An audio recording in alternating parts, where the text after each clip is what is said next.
صلي وسلم وبارك على نبينا محمد وعلى آله وصحبه أجمعين أما بعد. So last week we covered Surah Al-Nas, and alhamdulillah we finished from Surah Al-Nas. So that's one down, 113 to go. And this week inshallah we begin with Surah Al-Falaq. أعوذ بالله من الشيطان الرجيم بسم الله الرحمن الرحيم قل أعوذ برب الفلق من شر ما خلق ومن شر غاسق إذا وقب ومن شر النفاثات في العقد ومن شر حاسد إذا حسد. Allah subhanahu wa ta'ala says, say, I seek refuge with the Lord of the daybreak against the harm in what He has created, and the harm in the night when darkness gathers, and the harm in witches when they blow on knots, and the harm in the envier when he envies. So this surah is going to be slightly different from the surah that we covered before, Surah Al-Nas, in the sense that Surah Al-Falaq is really the first surah as we're going through the tafsir of the Quran from, in reverse order from the end to the beginning, where we have a number of words in which the opinions amongst the scholars of tafsir, the classical scholars of tafsir, we will have various interpretations, various opinions, and various sayings concerning what these words of the surah refer to. And that's very common. So Surah Nas was kind of like the exception in the sense that it was very easy to understand. There weren't really many words that we found very difficult to go over and so on. But in Surah Al-Falaq it is somewhat different. So for example, words like Naffathat, Ghasiq, Waqab, these are terms, Falaq, these are terms which you will find an array of opinions and an array of different views amongst the classical scholars of tafsir as to what they precisely refer to and what they mean. And because of that being the case, and that is actually something very common in the books of tafsir, so any of you that have gone back to, for example, Ibn Kathir, his tafsir, for example, even in the English version, the translated version, which is a translation of the abridged version of Ibn Kathir, one thing that you will find is Ibn Kathir will sometimes, when he comes across a verse, mention to you many different opinions. So-and-so said, and this companion said, and that companion said, and this scholar said, and that scholar said, and sometimes he'll give you 3, 4, 5, 6, 7 different views concerning a single word of the Quran or a single verse of the Quran. And when you don't really understand the methodology of the scholars of tafsir and how the scholars of tafsir approach tafsir, especially classical scholars of tafsir, and the companions in their approach, and the students, the tabi'een, and the old scholars in their approach to tafsir, it can sometimes be very confusing. Because the whole idea of tafsir is to what? Is to explain the Quran, right? Make it easier to understand, bring it closer to us, rather than make it more difficult to understand and more confusing. But if you don't understand the methodology of the classical scholars of tafsir and the way that they approach tafsir, often you'll find that you'll come away more confused as opposed to less confused. Right? And for that reason, one of the things that we're going to do before we go on to the first verse of Surah Al-Falaq is I want to just take a few minutes inshallah and go through some basic usul al-tafsir, some basic principles of tafsir.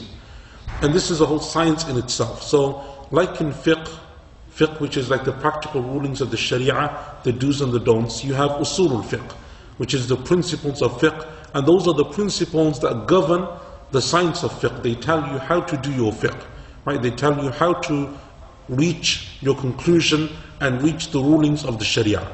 You have the science of hadith, which is obviously the collections of the sayings and the statements and the approvals of the Prophet ﷺ and so on. And then you have mustalah al-hadith, the science of hadith, which tells you how to approach hadith, how to understand the chain of narration, how to understand the body of text, how to understand different narrators. All of those issues are contained within a set science. Tafsir is very much the same. So you have the science of tafsir, and tafsir is basically the explanation of the words and the meanings of the Quran. And then you have usul al-tafsir, which means the principles of tafsir.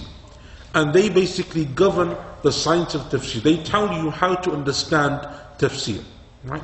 And what the scholars would do in all of these sciences, be it usul al-fiqh, be it mustalah al-hadith, be it usul al-tafsir, scholars wants tafsir because tafsir began from the time of the Prophet ﷺ and the time of the companions radiallahu anhum ajma'in, and their students, the tabi'een rahimahumullah, the old generations of Muslims, the first generation of Muslims were engaged in tafsir. But then when it became difficult for people to understand their approach, scholars set up another science called usul al-tafsir. Just as in the time of the Prophet ﷺ we had fiqh, right? The Prophet ﷺ told us our rulings. He told us how to pray and not to pray, and how to make wudu and not to make wudu. All of those issues are mentioned in the Sharia. But then when people found it difficult 100, 150, 200 years later to understand how those rulings were reached and how to go about approaching that decision-making process of how to derive those rulings from the Sharia, the scholars like Imam al-Shafi'i in Usul al-Fiqh and others, they had to come and write down and, if you like, categorize the science so that it would be easier for people who come afterwards to understand how to make fiqh, right? And likewise, it's the same with Usul al-Tafsir. So we're not going to go through the whole of Usul al-Tafsir because, as we said, it's a science in and of itself. But the point that I want to bring to our attention today, and it's something that I want us to remember as we go forward, is how to understand differences of opinion in tafsir. How to understand the different statements of the scholars of tafsir. Right? And the way that we understand that is that the varying opinions of tafsir fall into two broad categories. Right? And Shaykh al-Islam Ibn Taymiyyah rahimahullah, he has a book on this called The Principles of Usul al-Tafsir, which is translated in the English language, and I know that because I translated it, and it's also with the explanation of Shaykh Ibn Taymiyyah rahimahullah. It's not an easy text to follow, I would say, but it's like one of the few that we have in the English language. It's called An Introduction to the Principles of Tafsir by Ibn Taymiyyah rahimahullah, with the explanation of Shaykh Ibn Uthaymeen rahimahullah. But that's like a well-known book in this science.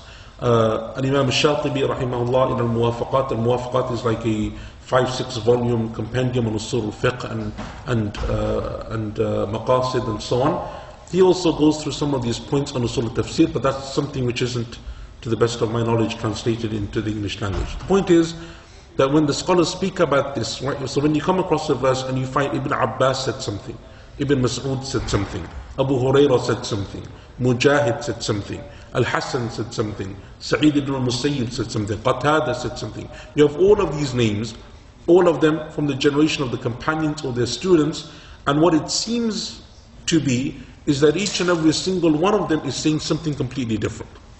Completely different. Every one of them seems to have a different opinion. So me and you, when we come to read the books of tafsir, how do we understand that difference of opinion? Does it include all of those opinions? Do we have to choose, or some stronger, some weaker? How does it work? So Ibn Taymiyyah rahimahullah, Imam al-Shatibi, others, they said that these differences of opinion, or these varying opinions rather, they fall into two broad categories. The first is a difference of contradiction. A difference of contradiction, meaning what? Meaning that the opinions of these scholars contradict one another, like you have in fiqh, right? Sometimes you can combine and reconcile between fiqh opinions, and sometimes there's just no hope, right? They are completely, south and north, right? East and west. There's no way of bringing them together. Likewise, it's the same in tafsir.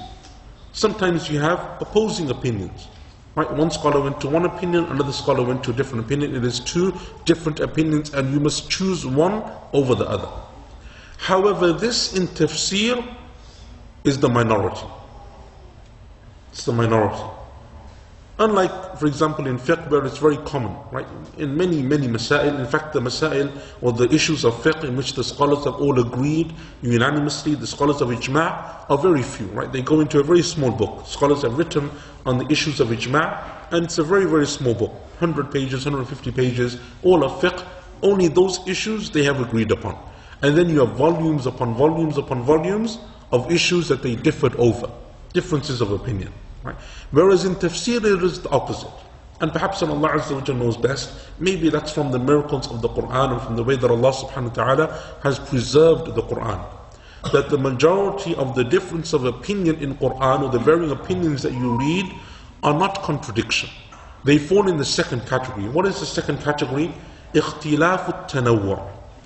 A difference of expression. The second category is frankly just a difference of verbalizing their different opinions. They all say the same thing, but they just express them in different ways.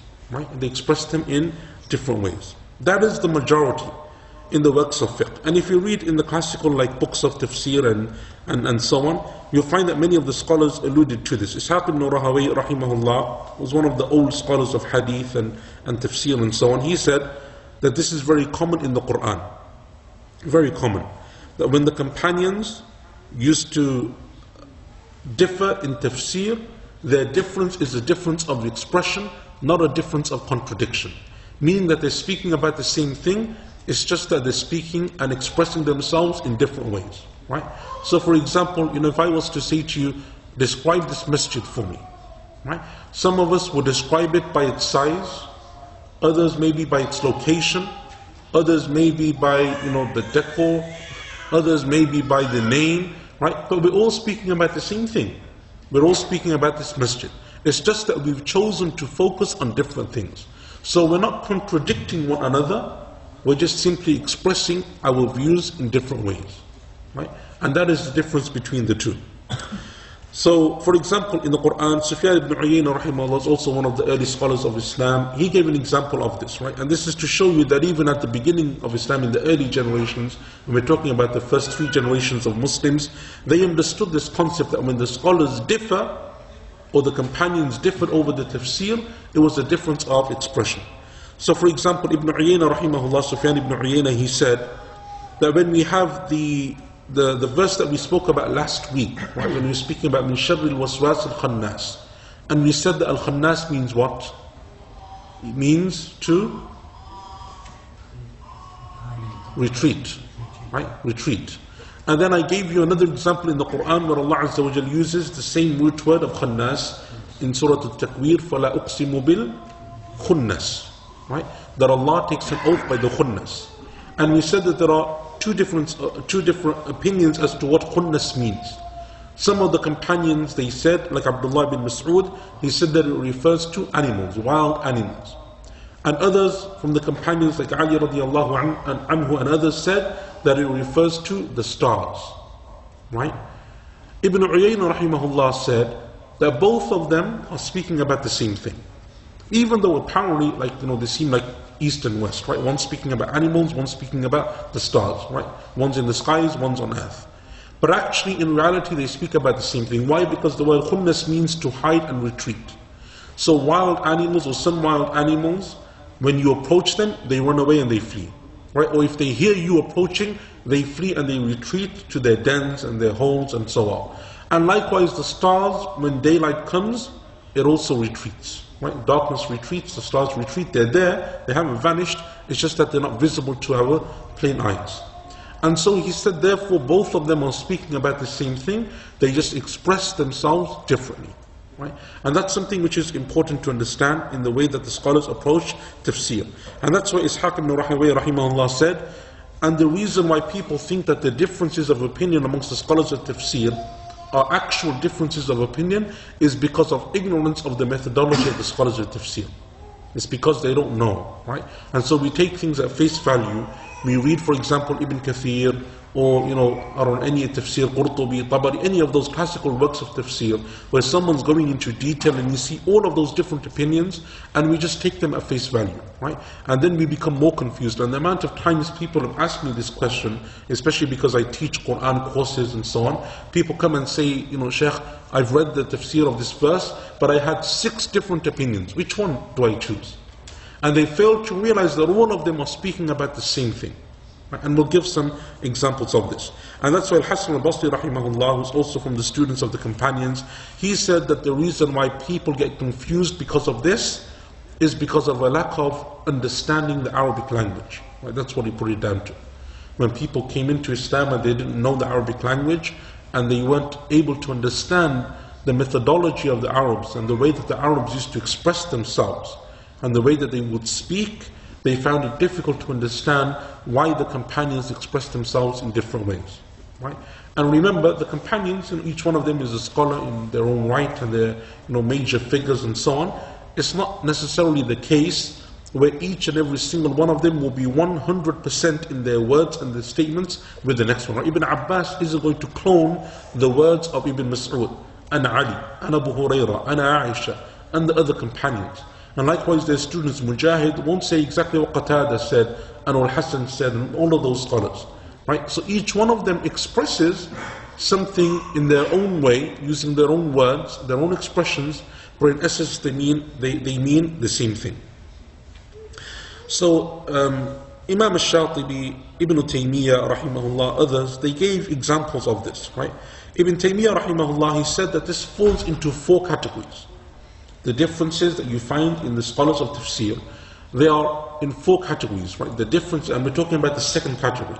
So the difference of contradiction, that's a separate thing. Right? Sometimes they do differ, and you have to choose one over the other. Right? And that's based upon other evidences from the Sunnah, from the Quran. Wherever you choose one opinion from amongst the opinions of tafsir. We're speaking about the second category, which is a difference of expression. That category can further be subcategorized into 4. Right? And this is what you'll find when you practically read the books of tafsir. They fall under one of these 4, and Ibn Taymiyyah rahimahullah, he mentions them. The first one, the first subcategory is the expression of one and the same idea using different words. So they're referring to the same thing, but they're just using different words. The expression of one and the same idea using different words. For example, right, Ibn Taymiyyah mentions this, Shatibi and so on, and I'm not just going to keep going and referring to that over and over again. But the example that they give for this, for example, is in Surah Fatiha, when Allah subhanahu wa ta'ala says, Ihdina as-sirat al-mustaqim, guide us to the straight path. What is the straight path? What is the straight path? Quran, that's one opinion amongst the scholars of tafsir. Sunnah, following the Prophet sallallahu alaihi wasallam, that's another opinion amongst the scholars of tafsir. Anyone else? Okay, the ways of the Anbiya, the Prophets. Islam, right? That's something else that some of the scholars of tafsir said, right? So you have some scholars said Quran, some scholars said the Prophet ﷺ, some scholars said Islam, and Ibn Taymiyyah rahimahullah says actually they're all the same thing, right? Aren't they? So Islam is the Quran and is following the Prophet ﷺ, and you can't follow the Quran except by following the Sunnah and vice versa and so on, and all of them are basically the same thing. So when one companion said Quran, or one scholar said is following the Sunnah, or one scholar said is Islam, they didn't mean 3 different things, they meant the same thing. But they just expressed themselves in different ways. Right? And that's why it's important when you're reading books of tafsir, that you have to come and you stop and you think. Right? Are they actually contradicting one another, or are they actually speaking about the same thing? Right? And we'll give examples of this, and as we go through inshallah our lessons of tafsir, and we find these differences of varying statements amongst the scholars of tafsir as to what something means, this is something that I want us to think about together, and something that we need to approach as well. Right? Another one, for example, is as-salwa in the Quran. Right? The word as-salwa. From the blessings that Allah Azza wa Jal and the bounties that Allah gave to the children of Israel, He says that He gave to them al-man was-salwa. Right? Salwa is a type of food. What is it? What type of food? You'll find various opinions amongst the scholars of tafsir. All of them come back to one essence, and that is that it is the meat of a bird. But where they will differ is what bird? This bird, that bird, whatever. I don't even know the species of these birds, especially in English, let alone in Arabic. But anyway, so when you come through all of these different birds and the meat of those birds, they're actually referring to one and the same thing. And that is that it's referring to bird, right? It's referring to a bird. As to the specifics, they differed over this, right? So these are examples of this first subcategory. And this is like a lot in the work of tafsir, in the books of tafsir. This is something which you will find over and over and over again, and it is something which is very, very common. Okay. The second subcategory is to give an example of the meaning rather than a solid definition. So rather than defining the tafsir of the word by giving a definition, rather than explaining the tafsir of the word by giving definition, they would just give you an example. An example so that you would just simply understand. So for example, Allah subhanahu wa ta'ala says in Surah Al-Takathur in the last verse, ثُمَّ لَتُسْأَلُنَّ يَوْمَئِذٍ عَنِ النَّعِيمِ. And then on that day, meaning on Yawm al-Qiyamah, you will be asked about the blessings.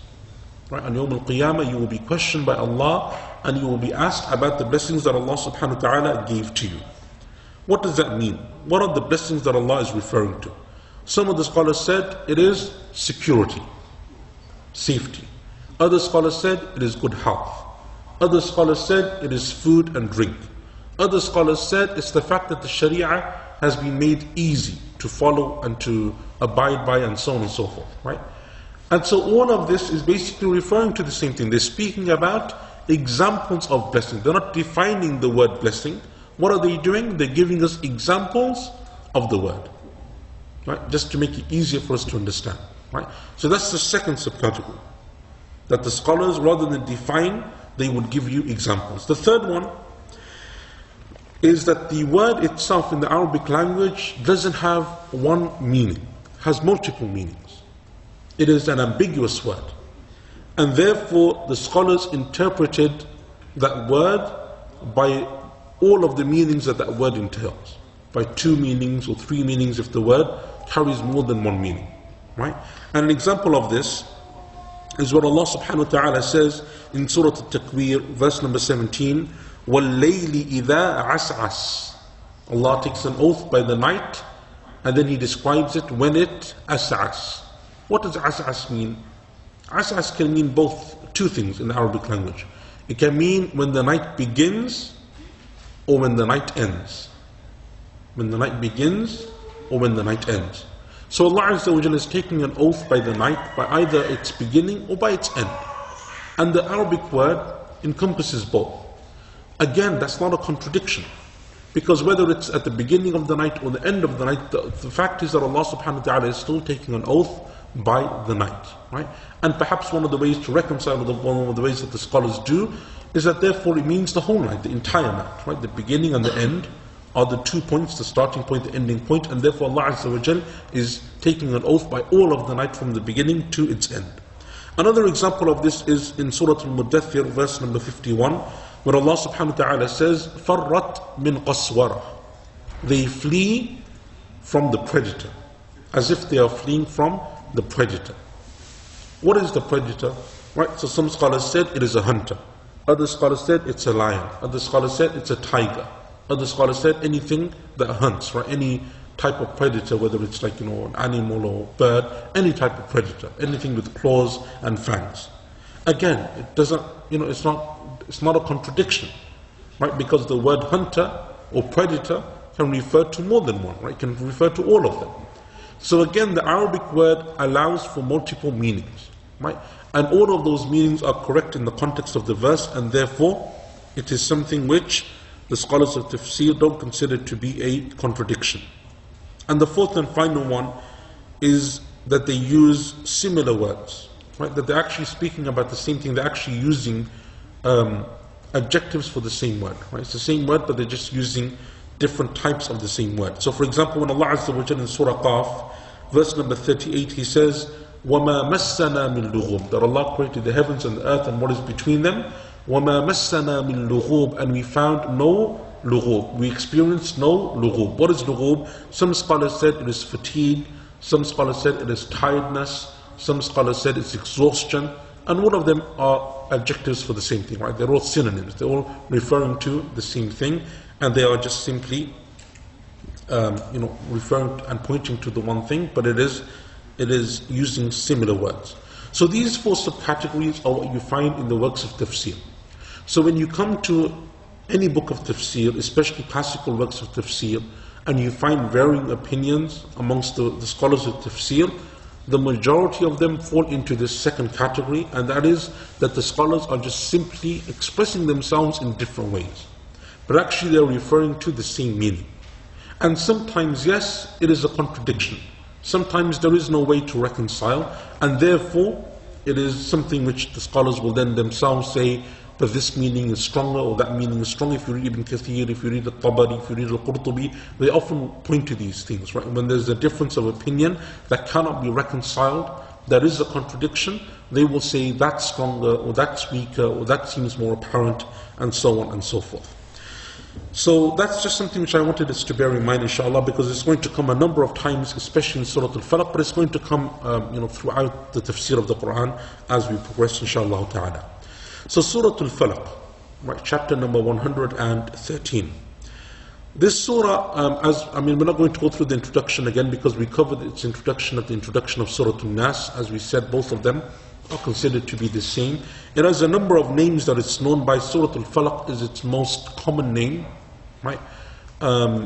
It is also known in some of the books of tafsir as Surah قُلْ أَعُوذُ بِرَبِّ الْفَلَقِ. Right? And this is very common, by the way, in the works of tafsir. Especially classically, before we kind of have names now that we've agreed upon and it's settled upon and that you'll find in the index of the Quran.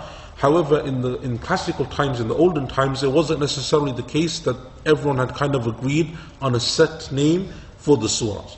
So something which you'll find very common is that many scholars of tafsir will just simply call it surah and then mention the first verse. Surah Tabbat Yada Abi Lahabin wa Tab, right? Surah قل أعوذ برب الفلق سورة إذا جاء نصر الله والفتح سورة إنا أعطيناك الكوثر, right? And that's how they would just simply refer to it. And it is also known as المعوذة الأولى.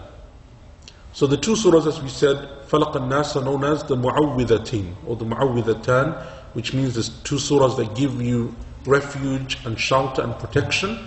And this surah by itself is also known as المعوذة الأولى, the first of the two mu'awwidhateen, the first of the two surahs that give you protection. And its revelation is, as we said in Surah Al-Nas, the scholars differed, is it a Makki surah or a Madani surah? So as with Surah Al-Nas, some scholars said it is Makki, meaning revealed before the Hijrah, and that's the opinion of Al-Hasan and Ata and Ikrimah, and it's also reported as being one of the two opinions of Ibn Abbas. And Ibn Abbas radiallahu anhuma also says that it is a Madani surah in his second opinion, and that's also the opinion of Qatada and others as well. And as we said with the introduction of Surah Al-Nas, that seems to be the stronger of the two opinions, and Allah Azza wa Jalla knows best, that these two surahs, Al-Falaq and Al-Nas, were revealed in the Madani period, meaning post-Hijrah. As we said, Madani Makki refers to pre-Hijrah and post-Hijrah. And that seems to be more apparent and the stronger of the two opinions, and Allah subhanahu wa ta'ala knows best. And it's also something which the majority of the scholars of tafsir seem to point towards as well. So Allah Azza wa Jalla begins this surah, and as we said, the difference. Were both surahs revealed exactly at the same time? Yes, so according to many of the scholars of tafsir, both surahs were revealed together, right? And you have certain hadith that we mentioned at the beginning of Surah Al-Nas that seem to allude to this as well, right? That Allah subhanahu wa ta'ala sent them both as a cure, and they kind of were revealed at the same time. So Allah subhanahu wa ta'ala, as we said, Surah Al-Nas was a surah in which Allah Azza wa Jal ordered us and commanded us to seek His refuge and protection and shelter from the hidden dangers, right? From the evils that are hidden and the dangers that we can't see, that aren't apparent, and that primarily refers to Iblis and Shaitan and the evil of his whisperings and so on. In Surah Al-Falaq we have the opposite, and that is that Allah subhanahu wa ta'ala commands us to seek refuge from what is apparent, from the apparent harm and from the apparent evil, and things that we can see and things that we are able to anticipate, and to seek Allah's protection from them as well. And as we said before, one of the main differences between the two surahs is that in Surah Al-Falaq we seek refuge in Allah only once, but then we seek refuge in Allah from four things, and Allah subhanahu wa ta'ala goes into more detail. Starts off very generic from everything, from all the evil that Allah has created, and then He gives specific examples. And some of the scholars of tafsir said it's as if it goes up or down in grades, right? It becomes more specific, meaning more dangerous, more harmful, more problematic as we go along, right? So Allah subhanahu wa ta'ala changes in from Surah Al-Nas. In Surah Al-Nas, as we said, we seek refuge in Allah 3 times, بِرَبِّ النَّاسِ مَلِكِ النَّاسِ إِلَهِ النَّاسِ, from one evil. And that's because that evil is greater and it is a more harmful danger, and much of the evil that's being referred to in this surah, its essence goes back to the evil mentioned in Surah Al-Nas, and that is the evil of Shaitan and Iblis. So again, we're not going to repeat things that we've already covered, right? So قُلْ أَعُوذُ بِرَبِّ, right? We did all of that in Surah Al-Nas, so to save time, we're not going to go over them again, right? So Allah subhanahu wa ta'ala begins the surah by a command again, and as we said, that command means emphasis, to give importance, to show that it's something that we should be constantly doing, to bring this to life, to personalize the message. All of this is contained in that command, قُلْ أَعُوذُ, I seek refuge, right? Again, to personalize the message, بِرَبِّ الْفَلَقِ, I seek refuge and the protection and shelter of the Lord of Al-Falaq, right? Commonly now it is translated as daybreak. However, the scholars of tafsir had three different opinions as to the meaning of Al-Falaq. The first of them is daybreak. Right? The first of them is daybreak. And that's the opinion of Jabir radiallahu an, as Ibn Abi Hatim mentions, that Jabir radiallahu an said, Al-Falaq means daybreak. Al-Falaq means daybreak. And there is also the opinion of Abdullah ibn Abbas radiallahu anhuma, and the opinion of many of the scholars of the Tabi'een, like Mujahid and Sa'id ibn Jubair and Al-Hasan al-Basri and Qatada and Muhammad ibn Ka'ab al-Quradi and Zayd ibn Aslam and many of the scholars of tafsir held this opinion. And they said that it's similar to other verses in the Quran, which Allah subhanahu wa ta'ala says, like in Surah Al-An'am 96, فَالِقُ الْإِصْبَاحِ, the one who brings daybreak. Right? Allah is referring to Himself as the one who brings daybreak, and He calls Himself فَالِقُ al-Ishab, right, from the same root word as falaq. And likewise, in Surah Al-An'am, verse number 95, Allah subhanahu wa ta'ala says, فَالِقُ الْحَبِّ وَالنَّوَى, the one who brings out the seed and the fruit stone, right? The one who brings out the seed or the plant from the seed and from the fruit from its stone. So this is the first opinion amongst the scholars of tafsir, that al-falaq refers to daybreak, right? Refers to daybreak. The second opinion amongst the scholars of tafsir is that it refers to creation. So you're saying, قُلْ أَعُوذُ بِرَبِّ الْفَلَقِ, say, O Allah, say, I seek refuge in the Lord of creation. In the Lord of creation. And this is the opinion of Ibn Abbas radiallahu anhuma. So often you'll find that Ibn Abbas has more than one opinion, right? Or some of the companions and some of the scholars will give you multiple opinions, right? And that's also, by the way, another reason why the scholars say that their differences of opinion are differences of variation, not differences of contradiction. Why does Ibn Abbas give multiple tafsir of the same verse? Why is he giving different statements for the same word or the same verse of the Quran? Why not just repeat the same thing? Why does he say different things? It's because they're referring to the same thing. He just happened to say different things at different times to different people, right? So you come and ask me the question, and you ask me, which mosque are you giving your lecture? And I say it's Masjid al-Hikmah. Someone asks me the same question, I call it wisdom, right? The wisdom mosque, or whatever it's called in English, wisdom Islamic Center, whatever they have, whatever it's called, right? And someone asks me, a third person, I say, oh, it's the one in Nechells, right? The mosque in Nechells, assuming there would only be one. There isn't only one, but we just assume that there's one mosque in Nechells. Someone asks me, fourth person, I say, it's on Aston Church Road, the masjid on Aston Church Road. Each time someone asked me, I gave them a different answer, but I'm referring to the same thing.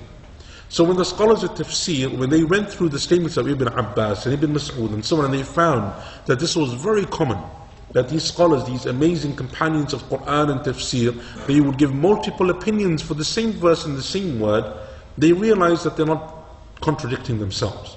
What they're doing is they're giving various or variations of the same answer, right? They're explaining themselves in different ways. So the second opinion, as we said, is that it refers to creation. And this was the opinion of Ibn Abbas radiallahu anhuma, and also the opinion of one of the scholars by the name of Al-Dhahhak. Right? And Al-Dhahhak is from the scholars of the Tabi'een, from the students of the companions, and from the lesser generation of the Tabi'een, meaning from the younger generation of the Tabi'een. And it is said that he heard from some of the companions like Ibn Abbas and Anas, Ibn Malik and so on, even though there is a difference of opinion as to whether or not he actually met Ibn Abbas or not. But anyway, he studied from a number of he heard from a number of the companions, and in return or in turn, he also studied with a number of the scholars of the Tabi'een, like Sa'id ibn Jubair, and Ata, and Al-Aswad, and Tawus, and so on. And he passed away in the year 102. Right? al-Dhahhak. So he's one of the early scholars of tafsir. So this was also his opinion. Al-Imam al-Shawkani rahimahullah ta'ala, he said that it refers to anything that, so the word falaq, right, in the Arabic language, refers to something which comes from something else, something which breaks away from something else, right? So the day break comes from night, right? And that's what the opinion is of Imam al-Shawkani. He said that some of the scholars said that it's anything that refers to breaking away from something else, right? So from the seed, you have the plant that breaks from the seed, right? Or from a stone, you have a fruit that breaks from the fruit stone. Or you have, for example, the child that comes from the womb, right? Breaks away from the womb.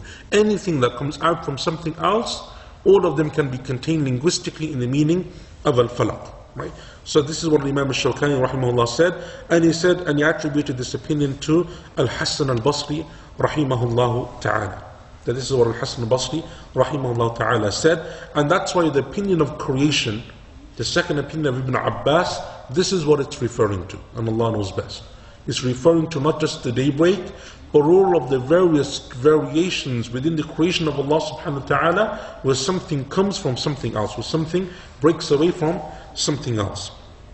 And Imam al-Qurtubi rahimahullah, in his tafsir, he also mentioned this as well. So plants that break away from seeds, animals that come from their parents, children that come from their womb, from the wombs of their mothers, anything that comes from something else, and likewise therefore the night that breaks away from the day, or the day that breaks away from the night, all of this, he said, is being referred to in the word of al-falaq. And Ibn Taymiyyah rahimahullah ta'ala, he also supported this in his tafsir of this verse. So Ibn Taymiyyah also said the same thing, and others from amongst the scholars of tafsir. So the first opinion is what? That it was daybreak. And the second opinion is that it's creation. The third opinion is that it refers to Jahannam, hellfire. No, it's the third opinion, because that opinion, as you said, comes under creation, right? So it's all part of creation, whether you say creation or whether you give different examples of that creation, right? So like animals or birds or fruit or whatever, it's still referring to creation. The third opinion is that it refers to Jahannam, hellfire, right? And exactly what in hellfire, even those scholars amongst themselves, they differ. So Ka'b al-Ahbar, he said that it refers to a house that Allah has prepared in hellfire.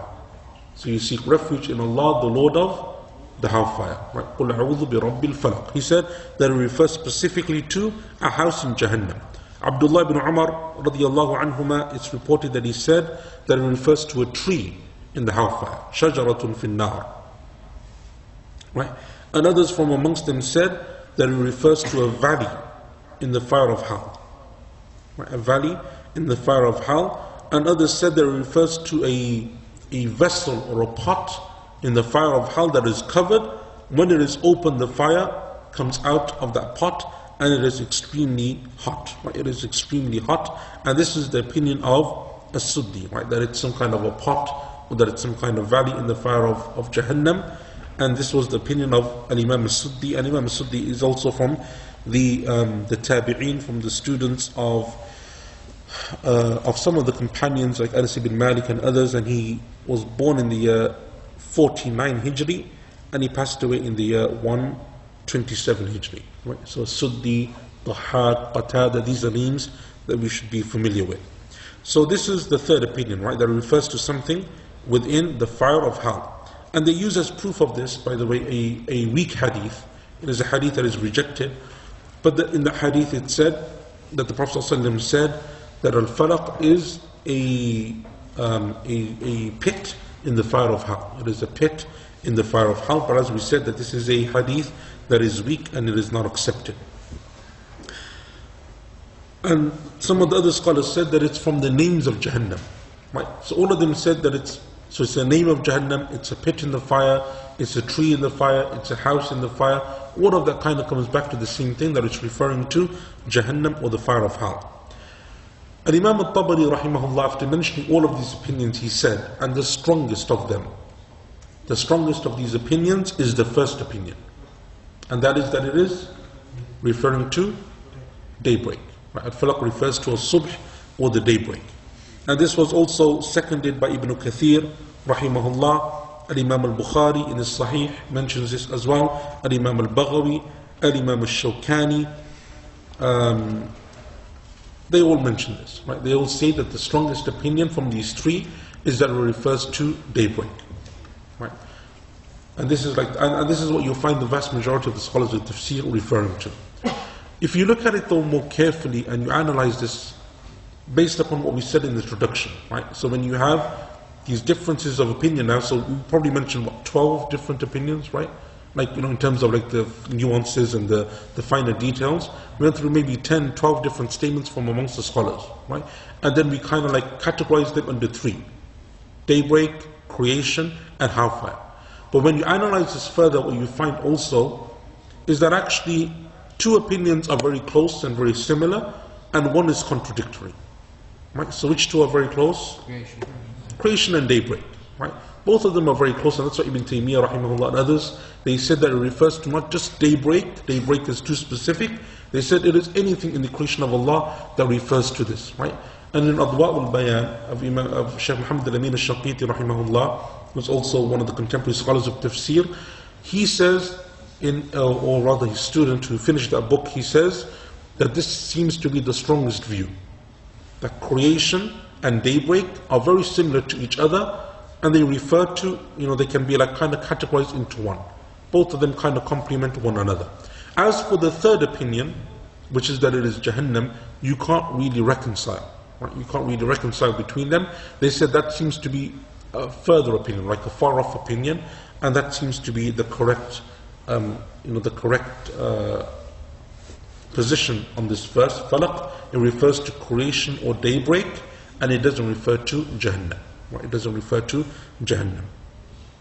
So Allah subhanahu wa ta'ala in this verse, verse number 1, commands us to seek refuge in Him as the Lord of all creation. Right? Because what are we going to do? We're going to seek Allah's refuge and protection as the Lord of all creation from what? From the evil of all of His creation. So we ask Allah and we beseech Allah and we ask Allah to give us protection and His divine care and protection and shelter and refuge.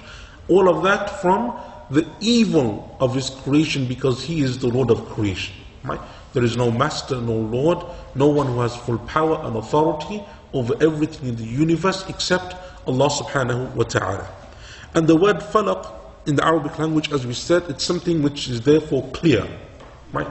Something which breaks away. So the difference in falaq and daybreak is clear. When day comes in, night goes. It's very clear, the break between the two. You're not confused as to whether it's day or night. It is very clear. Right? When a plant comes from a seed, it's very clear. When a child comes from the womb of its mother, it's very clear. Right? And that's why in the Arabic language the word falaq refers to something which is given clarity, something which is very clear. And that's why in the hadith in the Tirmidhi, when Aisha radiallahu anha described the way that the Prophet ﷺ used to receive revelation. So he would receive revelation in different ways, right? And one of those ways, for example, was dreams, right? He would see a dream, and that dream would be a form of revelation. She describes the dream and she said, he will not see a dream except that it would be like falaq as-subh. Falaq as-subh, like the breaking of day, like daybreak. Right? Why? Why daybreak? What does she mean by that? That he wouldn't see a dream except that it would be like daybreak? Meaning that it would be clear and that it would be something which he understood and it's something which would come true. Right? It's something which is very clear, no confusion. Like most of us, when you see a dream, you wake up, you don't remember the dream. Or if you remember it, you remember certain aspects, you don't remember other aspects. Or it's confusing, like the whole message of the dream is very confusing. Right?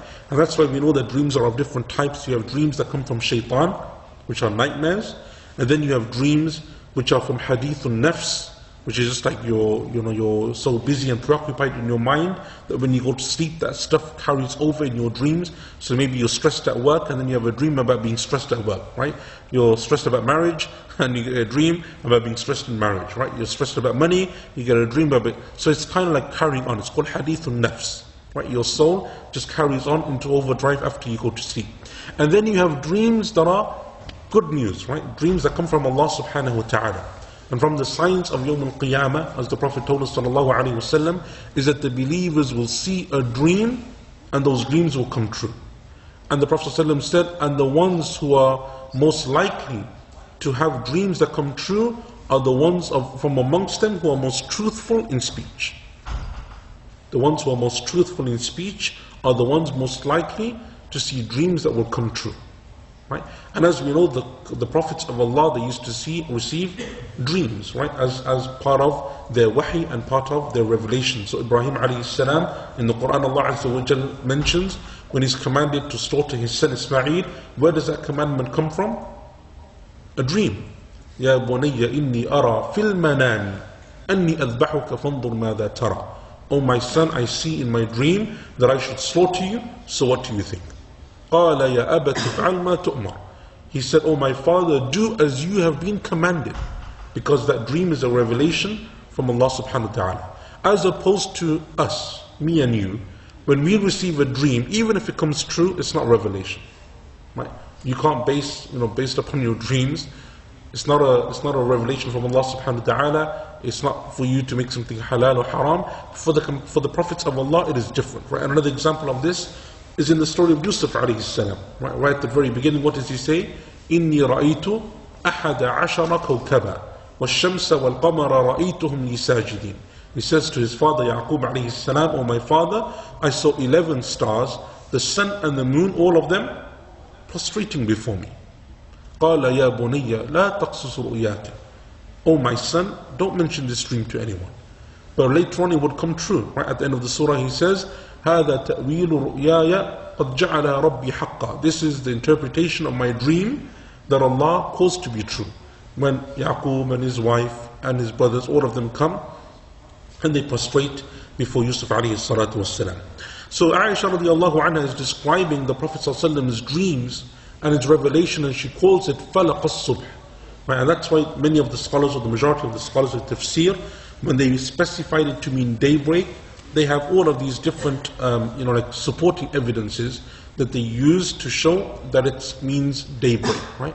But as we said, if we went for the more generic meaning of it meaning creation, then that's something which inshallah is also something which the Sunnah and the Quran generally supports, and it is the opinion, as we said, of many of the scholars of tafsir, including Shaykh al-Islam Ibn Taymiyyah rahimahullah ta'ala. Okay, I think we'll stop there for today, inshallah, and then next week we'll go on to verse number 2. Wait, before you start, you have a question?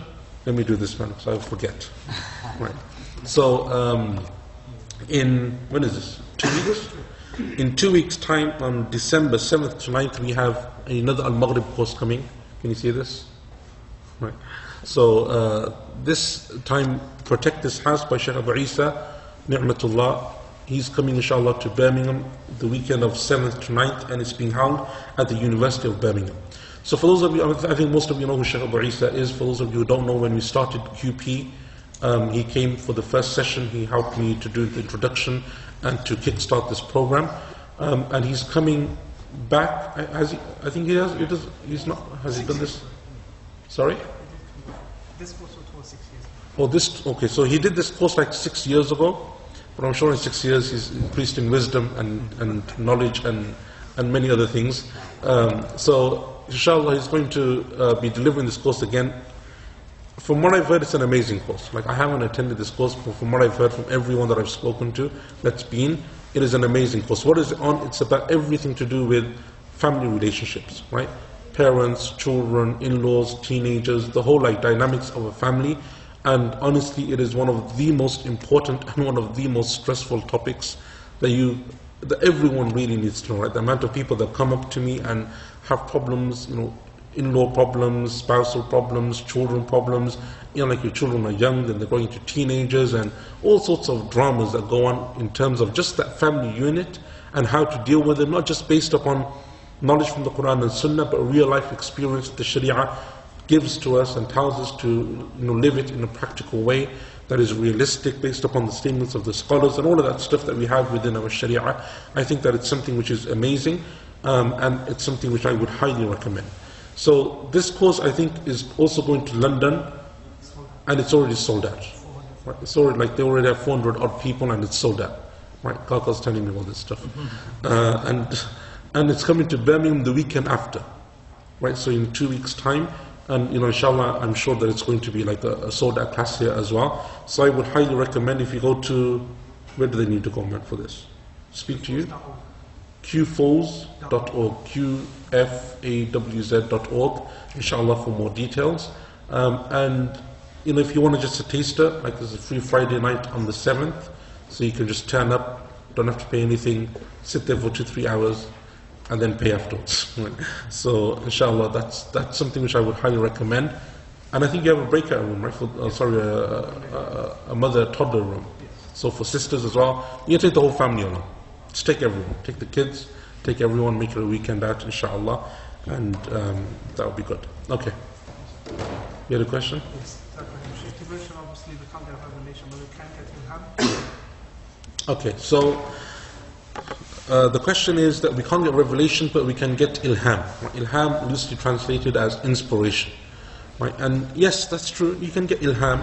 So it's mentioned, like we know from the Sunnah, Umar radiallahu anhu was mulham, right? He was someone who was inspired. He would often have, and not necessarily from dreams, by the way, inspiration, not necessarily from dreams, from just that source of, in your heart, you have that strong conviction, and so on. That's something which is very possible, right? To have ilham, and it's something which Allah Azza wa Jalla mentions in the Quran. The mother of Musa alayhi salam is inspired to place him in the river. All of those things that are inspiration. It's not revelation. The difference is revelation comes from Allah subhanahu wa ta'ala via an angel or some kind of direct form. Inspiration isn't something that you can claim to be from Allah, but it's a feeling that you have that it's the right thing to do.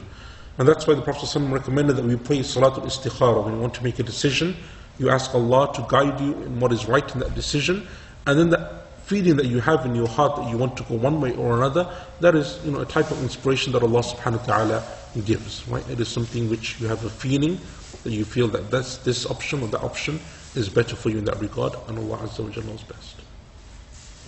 Any questions? Okay. Yeah.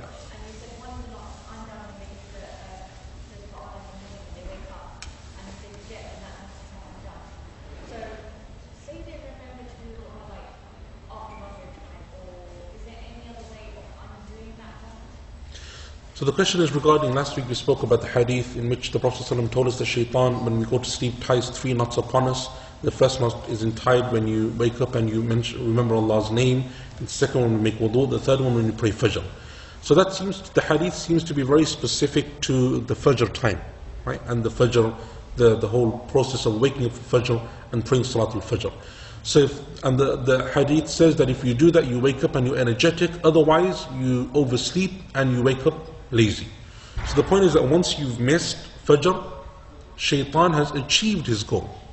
Right? So if you miss fajr, so to do it later, for example, you oversleep over fajr and then you wake up in the morning, or for example, you remember during the day sometime, that's shaitan having achieved his objectives. So the hadith, and Allah knows best, seems to be very specific, right? But other du'as that you have, like the general adhkar of the morning and so on, that's obviously something which is more open that you can read later on as well. But this specific hadith seems to be about this, like particular issue of making the dhikr when you wake up in the morning before fajr is part of that process of getting ready for fajr. And Allah knows best. Do you have anything online? Yep. There's one question online. Someone's asking, you mentioned Imam Shaykh, his position that it refers to anything regards anything that breaks away from something else. Yeah. You then, I think you mentioned his name again at the end for those who supported position 1, which is daybreak. Yeah. Someone just saying, did he have 2 positions? No, so he mentions that position. So the position of being anything that breaks away from something else, that's something which Imam al-Shawkani mentions in his tafsir. But himself, he chose the first opinion. He said, and that seems to be the stronger opinion of tafsir. But as we said, both of them are, on close analysis, both of them seem to be very similar anyway. They seem to complement one another. So I don't necessarily think that that's like, like a contradiction in terms. It's just that one group of scholars has specified it more, and they have their reasons because, as we mentioned, the hadith in the Sunnah and some of the verses in the Quran seem to make it very specific, and other scholars wanted to make it more generic, right? And wanted to keep it more generic, and Allah Azza wa Jalla knows best. Did you say in some of the previous lessons that An-Nas and Al-Falaq should be recited after Salah anything to do with Yeah. And if so, what are the benefits of that? So the from the sunnahs of the Prophet ﷺ is that he would read Surah Ikhlas, Falaq and Nas after every congregational prayer, after every obligatory prayer. Right, so Fajr, Dhuhr, Asr, Maghrib and Isha. I don't remember the specific hadith now if it mentions like a virtue for that. But generally, like those three surahs in the Sunnah, generally they ward off from evil. Right, that's what they're generally mentioned for. So some people do it like suggest obviously that's while creation, but no other thing that you do that's going to be right before sleeping. So it's mentioned for more than one place. So for example, Shaykh bin Baz, rahimahullah ta'ala, used to say that you read these surahs after every obligatory prayer and after Fajr and Maghrib 3 times. Right? And that's part of your morning and evening adhkar as well. Right? So to read them 3 times, Fajr and Maghrib, and then before you go to sleep. It's reported in the Sunnah that before you go to sleep that you read these as well. So it's mentioned on multiple occasions. So what is the timings of these morning and evening adhkar? So what's the timing of the morning and evening adhkar? Morning adhkar after Fajr. So anytime after Fajr, like it's recommended to read them after Fajr. So when the Sunnah of the Prophet ﷺ, that he would pray Fajr and sit in his musalla all the way till the sunrise. Right, that's something which the Prophet ﷺ would regularly do, and he would make his adhkar. Right, so that's one time to do it. But if you can't do it, then even in the morning, driving to work, around doing the school run, whatever it is that you do, making those adhkar, it's something which is recommended. And likewise the evening. In the evening, before Maghrib or after Maghrib. Right? So as the evening is setting in, because the evening in Islam is judged by Maghrib, even though it's relatively early now, right? Like 4 o'clock and it's like evening already. But before Maghrib or after Maghrib. Right? That's from your evening adhkar. Just one more question. Previously you said the stronger opinion is to say Bismillah before you eat rather than Bismillah ar-Rahman ar-Rahim. But what about these other du'as that the longer du'as that you can get in books? Are they authentic? Yes, so if you go to an authentic book of du'as, and the du'as that you find inshallah will be authentic. So the one that I would recommend is going to be the Fortress of the Muslim, which is widely available, easily downloadable, like they have, I don't know how many versions and how many pocket-sized versions and so on. It's very easy to get, and in fact you can get it on your phone as well. You can actually get an app for this stuff now. So, but it's something which I would recommend, like seriously, like to not only to read, but to read with the children as well, out loud. Get them in that habit of making it. They won't memorize it, they'll follow you and so on, but after a while it just becomes very easy. Right? And it's something which just becomes part of your daily routine. When you wake up in the evening, it just takes you 5-10 minutes to do. But it's something which is very powerful. When you're reciting the Mu'awwidhatayn for Shifa, do you do so once each or thrice each? And do you do so in your hand and then dry spit and wipe? Okay, so how do you do ruqya with the Mu'awwidhatayn? Actually, we're going to mention this in one of the coming lessons. One of the verses in Surah Al-Falaq will speak about this in more detail. Whether you do it once or 3 times, like once is the minimum, but do it 3 times is better. And then the Prophet ﷺ used to blow in his hands. How he would blow, that's like, it says he just used to blow in his hands and then he would wipe over his body. Right? But we'll speak about this when we come to the verse, وَمِن شَرِّ النَّفَّاثَاتِ فِي الْعُقَدِ, how to blow and so on, and what the scholars said concerning the differences between what's mentioned in the verse and between doing a ruqya that is Islamically acceptable. Inshallah. You mentioned last week that sometimes the verb is omitted, the Arabic to emphasize. So in the context of somewhere down the road, so then how is the student going to know what the action is that is to do? Okay, so the question is, last week we mentioned that sometimes Allah